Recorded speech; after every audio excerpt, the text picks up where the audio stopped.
Hi mga kagigil, mga ka-BFF. Umpisa na po tayo. Ay!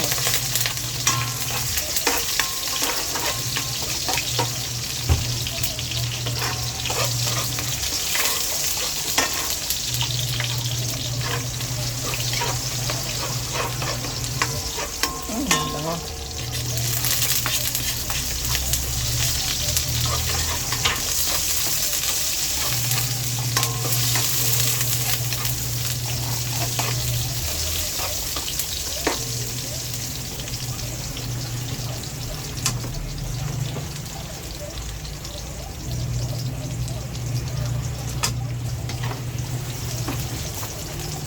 Pag nag-release na po yan ng aroma, nilalagay na po natin yung ating mga atay.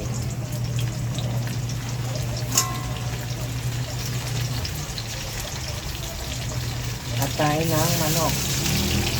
Yan po ang ating ulam ngayon. Adobong atay.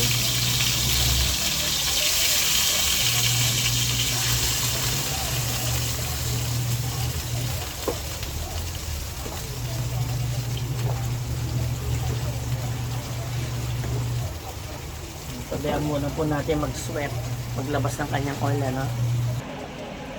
Lagyan na po natin yung pinagbabara natin, ano, suka, toyo, at saka kalamansi para mawala yung lansa.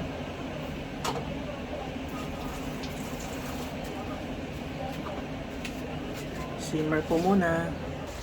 Lagyan tayong konting tubig, no.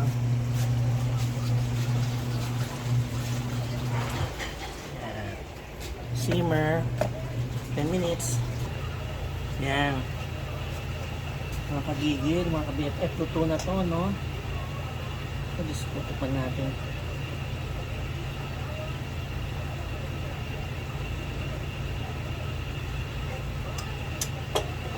Ay my God! Napakasarap!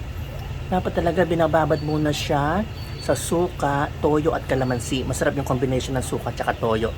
Ay nako, ang sarap-sarap. Kaya na tayo mga kagigil, ka-BFF.